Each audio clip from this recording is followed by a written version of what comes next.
Hey friends, have you ever been in a situation such as a doctor's appointment or a yoga class or a Reiki session and had the experience of feeling very well listened to, that a lot of space was being made for your needs and your preferences, where you were being regarded as an authority over your own experience and your own needs, and therefore had the autonomy and the freedom to ask for what you needed and to make changes and requests inside of the container of the class or the appointment?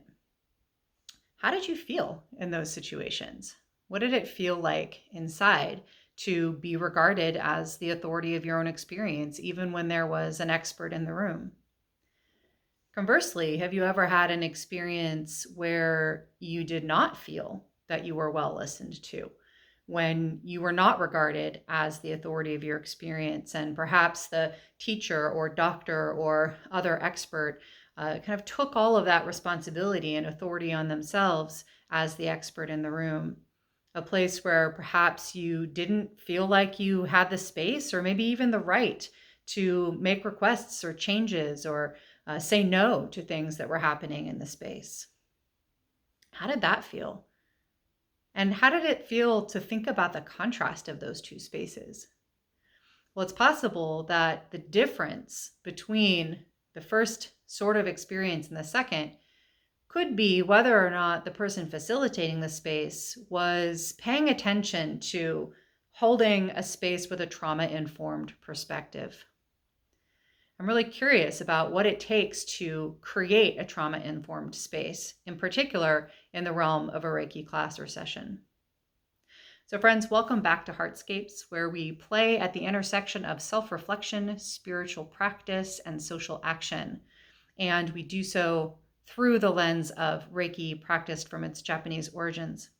I'm really glad that you've taken a little bit of your journey with me today.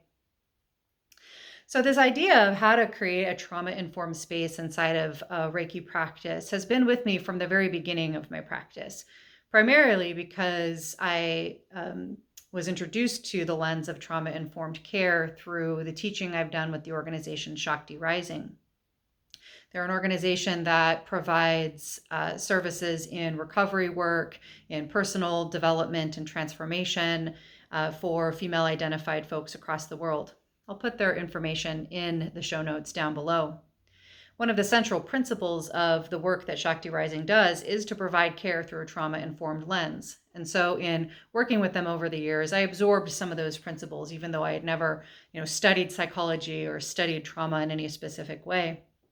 So when I began teaching and practicing Reiki, it was natural to fold in some of those principles to my practice, but not in a particularly focused way.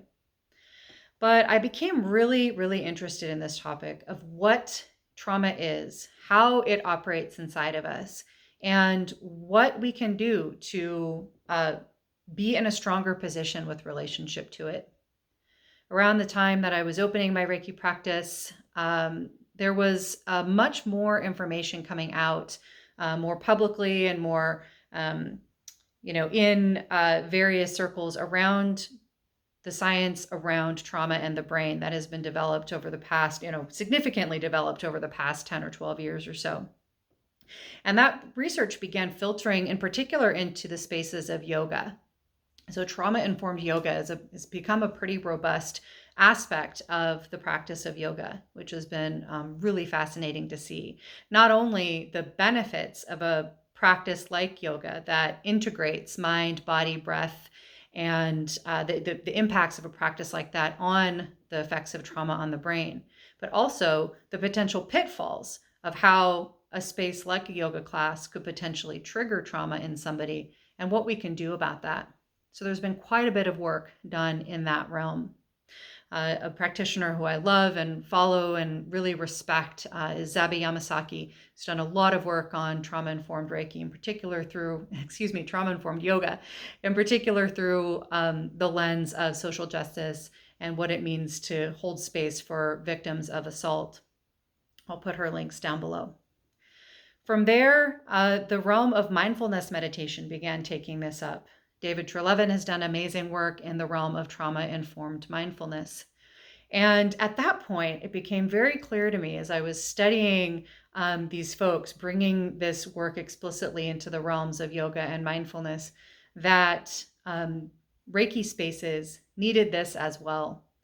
And that on the one hand, there's a lot that can be adapted from the trauma-informed mindfulness and yoga spaces. And there's some things that are particular to Reiki that really would benefit us as a community to take on and to learn. A community of practitioners and a community of clients. Because when we're choosing practitioners to work with, we want to really understand how our needs are going to be met in the spaces and how to talk about those needs when we're setting things up. So I just wanted to open up this conversation here in this space and other spaces that I'm a part of, because I've been immersed in it and for quite some time. And so much so that I'm developing some classes and some other offerings to share with our communities around this topic. I feel it's extremely important, and I'm just not really seeing other people in Reiki circles in particular working on what it means to be trauma-informed in our Reiki practice. In fact, I'm seeing, certain things that actually work against having a trauma-informed practice and in ways that can unintentionally cause harm. So I want us to talk about that, and I want to offer some opportunities for us to learn and to grow in this area. So I'm going to offer a series of videos that just talks about this, hopefully opening up some conversations and some offerings that folks who want to go a little bit deeper can take advantage of. I'll talk about that a little bit more at the end. But first, let's back up a little bit and talk a little bit about what I mean when I say trauma. So trauma can be defined and is succinctly defined through the American Psychological Association as an emotional response to a terrible event, such as an accident, a sexual assault, a natural disaster. Immediately following the accident or the incident, shock and denial are typical.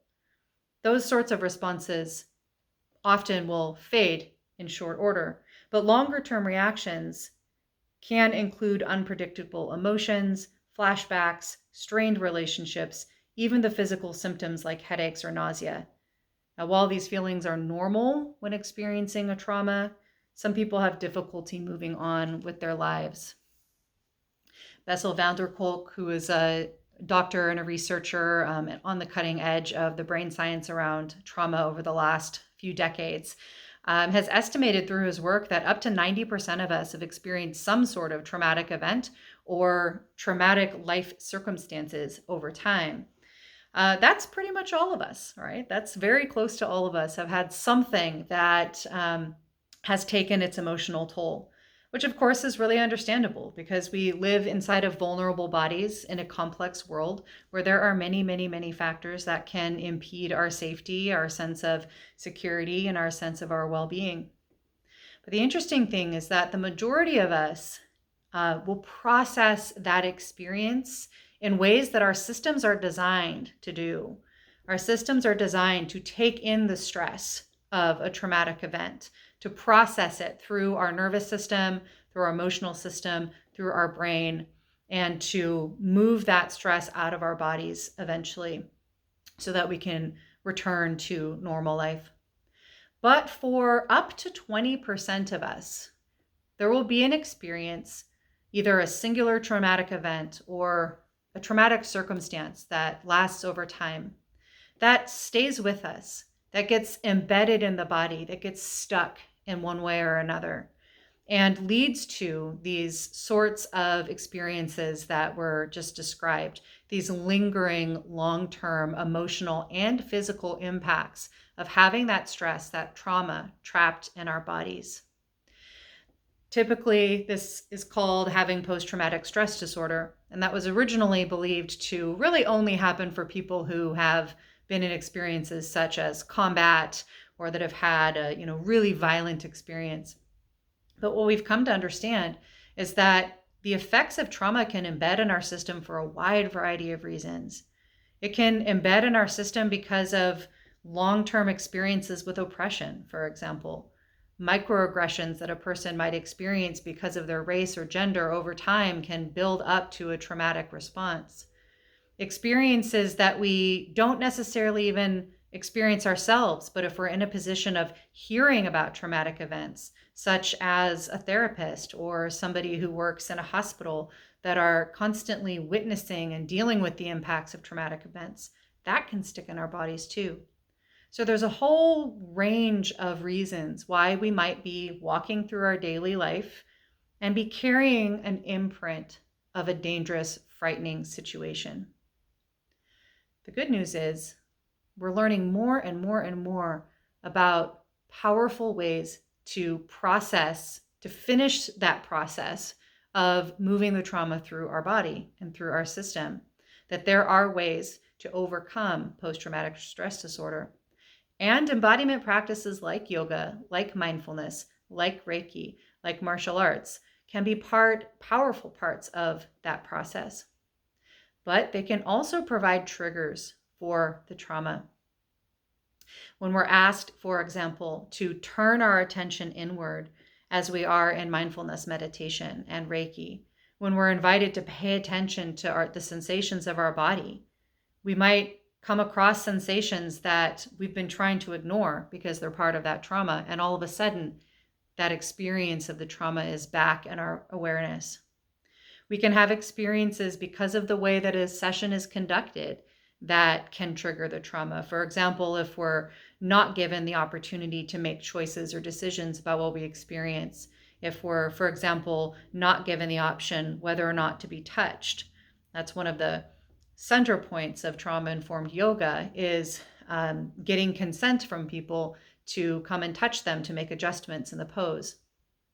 So simple things like that, as practitioners, if we shift our mindset around, how we hold the space, how we regard our clients, our students as experts of their own experience, and how we create a space that accounts for that, can make a huge impact on whether or not somebody coming through our spaces has a positive or a negative experience.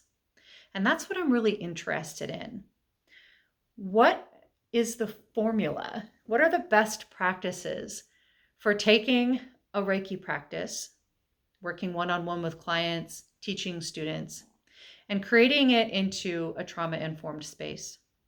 What are the mindsets we need to develop, and what are the practices that we need to develop and apply consistently to everybody who comes through our door? We don't need to know whether or not they've experienced trauma.